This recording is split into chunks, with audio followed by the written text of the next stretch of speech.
গম্ভীর পরিবেশ বক্তব্য তো ভয় লাগতেছে সবাই ফিল্ড অফ সাইলেন্স। আর সর্বপ্রথম হয় আজকের সভা সভাপতি, সঞ্চালক এবং উপস্থিত সন্দীপ ভাই যারা আছেন সবাইকে তো ধন্যবাদ। কিন্তু তার সাথে বেশি দিচ্ছি যে তাহের ভাই বোধহয় এত লম্বা সময় কোথাও খেসারত দিতে হবে পরে আপনাদেরকে, কিন্তু খেয়াল লাগে সেটা। তাহের ভাই কিন্তু আমাদের খুব সজ্জন একজন ব্যক্তি। তো বন্ধুগণ, আসলে অনেক কথা তো বলে ফেলছে, এখানে লম্বা কথা বলবো না, 12টা বেজে গেছে অলরেডি, টাইম আমাদের প্রায় শেষ। তো সংক্ষেপে আমি যে কথা বলবো যে ওভারঅল সন্দীপ এডুকেশন সোসাইটি আপনারা যারা নতুন আসছেন, আমাদের পরে যারা আসছেন, আমি এই দেশে 40 বছর চল।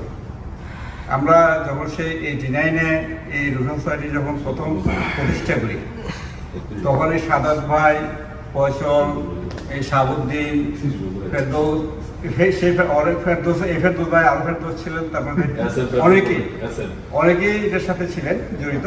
আমি সংক্ষেপে আপনাদের অবগতির জন্য জানাচ্ছি, এই এডুকেশন সোসাইটিটা কারোর সাথে প্রতিযোগিতা করে আমাদের ভয় নেই, আমাদের নিজস্ব প্রয়োজন। আমি ব্যক্তিগতভাবে খুব মধ্যবিত্ত ফ্যামিলির সন্তান ছিলাম। আমার ফাদার প্রাইমারি স্কুলের টিচার ছিলেন, কিন্তু আমি স্কুলে বৃত্তি নিয়ে আমি লেখাপড়া করেছি। আমরা তখন সিদ্ধান্ত নিয়েছি সন্দীপ অ্যাসোসিয়েশন হওয়ার পরেই আমরা কিন্তু 2 বছর পরে এটা শুরু করি, এবং সেই উদ্যোক্তাদের মধ্যে কাজী আমিনুর রহমান, একরাম বেলাল, আমি, সাথে বলতে হয় আফাজুল আমাদের সাথে ছিল। সেটা প্রেক্ষাপট অন্যদিকে যাবে, আমি সেটা বলবো না। এরপরে আমাদের সাদাত ভাই, এরা যারা ছিল আপনারা আছে, আরো অনেকে ছিলেন। তো আমরা তখনকার দিনে এই সন্দীপ এডুকেশন সোসাইটি কিন্তু সন্দীপ অ্যাসোসিয়েশন সোসাইটিও কিন্তু সরগম ছিল। আপনারা অনেকে হয়তো যারা পুরনো ছিলেন তারা দেখবেন যে PSM-9-এর প্রথম অনুষ্ঠানটা কিন্তু NDA থেকে শিল্পী এনে আমরা আজকে মসজিদে রিপ্রেজেন্ট করি, কিন্তু তখন এতটুকু ছিলাম না। তখন NDA থেকে রথীন্দ্রনাথ তাহের ভাই কিছুটা জানেন, শিল্পের হুমায়ুন কবির সহ ওনারা আমাদের এই সারা রাত্রিব্যাপী ওই স্টেজটা সাজাতেন।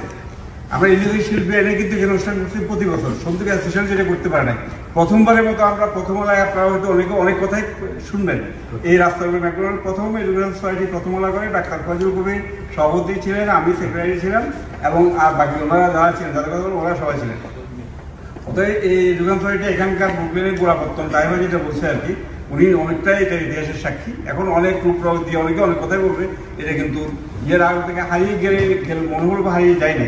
যাক, এনিওয়ে, লং স্টোরি শর্ট, এত বছর পর্যন্ত এরপরে আমার পরে ডক্টর একরাম হোসেন বেলাল প্রেসিডেন্ট, আমি সেক্রেটারি দিয়ে শুরু করি। এরপরে ডাক্তার ফজল কবির ছিলেন 2 বার, এরপরে একরাম হোসেন ফজল, এই সাদাত ভাই, এই ফেরদৌস, হায়দার, পরাক্রমে এভাবে এসে গেছে। আমি কাকেও দোষারোপ করবো না, এডুকেশন সোসাইটিকে কিন্তু যে ওনারা জীবিত রেখেছেন, অ্যাটলিস্ট এটা স্যালাইন দিয়েছিল লাস্ট মুহূর্ত পর্যন্ত, কিন্তু তারা যে এডুকেশন সোসাইটির মেইন অ্যাসেটটা রক্ষা করেছেন, আমি ধন্যবাদ জানাতে চাই বিগত কমিটিকে, বিশেষ করে যে $30,000 যে অ্যাসেটটা আমরাও জানতাম না যে তারা এটা এখানে প্রবাসের মধ্যে তাহের ভাই সাংবাদিক হিসেবে জানেন, এখানে তহবিল তসরুপ নিয়েই সব সোসাইটি কিন্তু ভাঙন ধরে। আলটিমেটলি আমি তাদেরকে ধন্যবাদ জানাই, কিছু কাজ করতে পারুক বা না পারুক, বিভিন্ন পরিস্থিতির কারণে হতে পারে নাই, কিন্তু তারা তহবিলটা রক্ষা করেছে। এখন আজকে যেটা শুনলাম, আমি এখনো তাদেরকে ধন্যবাদ দিতে চাই। আমাদের যে তহবিলটা যে $30,000 এডুকেশন সোসাইটির ফান্ডা আছে, মোস্ট ওয়েলকাম, তোমাদেরকে আমি কৃতজ্ঞতা জানাচ্ছি আমার ব্যক্তিগত পক্ষ থেকেও, যে এটাকে সেফ রাখার জন্য। বন্ধুগণ, এরপরে যে কথাটা আসছে, ফাঁকে ফুঁকে আমাদের অনেকেই বলেছেন, কে কি বললো না বললো, যে ভাইরা, আমি একটা কথা বলি, উপর দিকে থুতু দিলে কিন্তু নিজের গায়ে থুতু ভরে। আমি কিন্তু বিস্তারিত কাকু বলতে যাবো না, কাকু বলবো না, প্রয়োজন আসলে আমার সামনে উত্তর দেওয়ার কোনো সুযোগ কারো নাই। আমি এই ব্যাপারে এডুকেশন সোসাইটির পারপাসে যে যা লেখা আপনারা দেখেছেন এখানে মধ্যে, বা আমাকে অনেকে বলছে আমি কারোর ফেসবুক আমি দেখিও না, আমি এসব লেখা পড়িও না খুব একটা, কিন্তু আমার সামনে এসে বলবেন, তখন উত্তর কিন্তু বন্ধ হয়ে যাবে।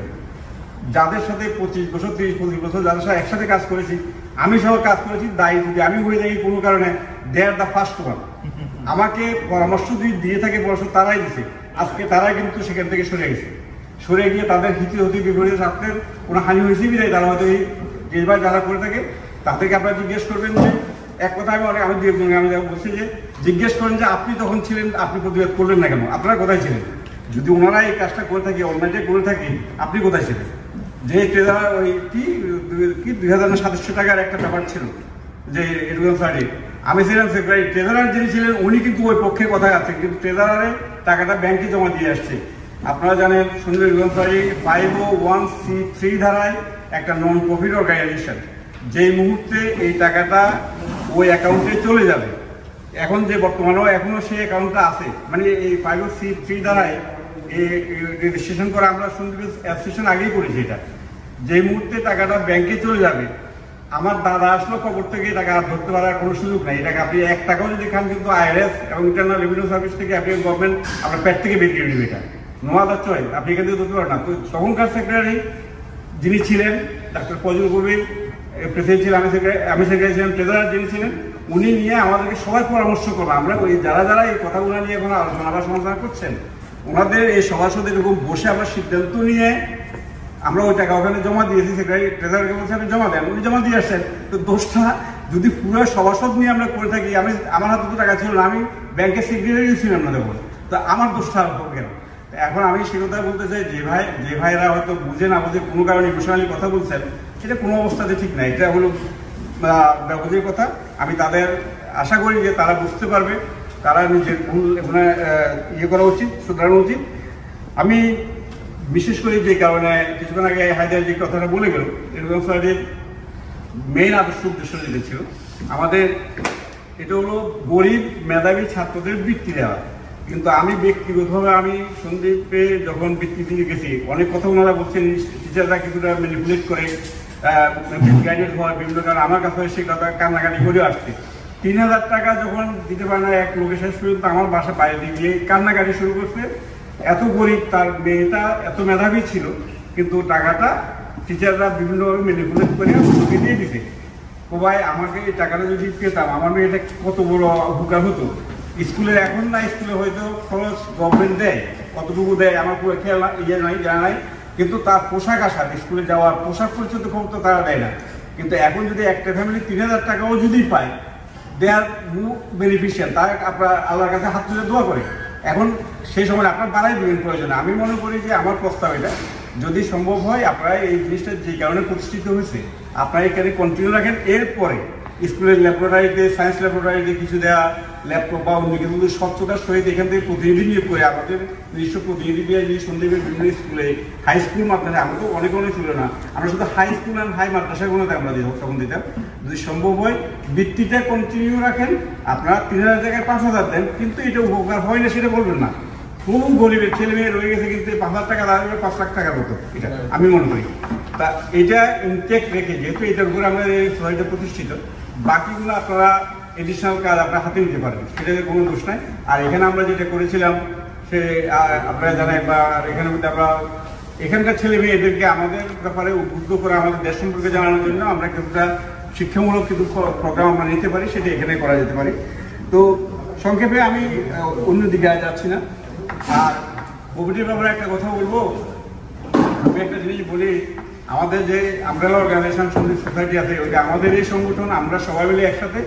আমজাদা যে কথাটা বলছে, আমাদের কোনো প্রতিদ্বন্দ্বী কেউ নাই না, তা আমরা তাদের সাথে কোনো প্রকারের কনফ্লিক্টে যাবো না, এটা ঠিক আছে। একটা জিনিস আমি যে দেখছি, আপনারা যে কমিটি করছেন, বিনয় সাথে আমি একটা আপনাদেরকে রিকোয়েস্ট করবো, হয়তো আমার অনেক কিছু জানা, যে এখানের মধ্যে সন্দীপ সোসাইটিতে যখন ট্রাস্টি বোর্ড করা হয়েছিল, এক ইউনিয়ন থেকে 3-4জনও করা হয়েছে। এবং সাধারণত ট্রাস্টি বোর্ডটা, তাহের ভাই এখানে আছেন, ট্রাস্টি বোর্ডটা করা হয় সন্ধ্যে যেতে এক্সিকিউটিভ বডিকে দেখভাল করার জন্য ওয়াচ কিপার হিসাবে। কোনো সমস্যা হলে অথবা কোনো মিসম্যানেজমেন্ট হলে, একজন ভেঙে গেলে তখন ট্রাস্টি বোর্ডের প্রয়োজন হয়। তো সেই কারণে ট্রাস্টি বোর্ড করলো। এখন আপনি যদি ট্রাস্টি বোর্ডের, আমরা অন্য অর্গানাইজেশনের কথা বলছি, এটা কথা বলছি না, ট্রাস্টি বোর্ডের প্রেসিডেন্ট দেখলাম যে ট্রাস্টি বোর্ডের চেয়ারম্যান, আবার সেক্রেটারি ট্রাস্টি বোর্ডের কো চেয়ারম্যান। আমাকে অনেকে জিজ্ঞেস করছিল হোয়াট ইজ দিস।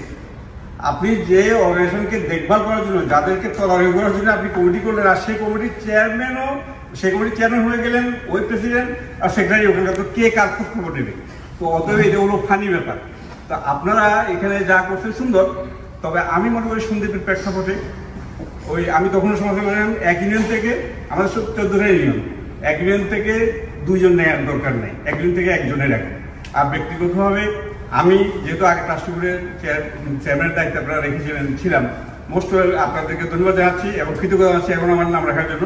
তবে এটা হয়তো আমাকে সমালোচনার সম্মুখীন হতে পারে। আমি যেহেতু ওটা ডাইরেক্ট সমালোচক, আমি সমালোচনা করেছি, আপনি এটা করতে পারেন না। 1 জন থেকে আপনি এত জন থেকে 2 বা 2 জন কেন রাখবেন?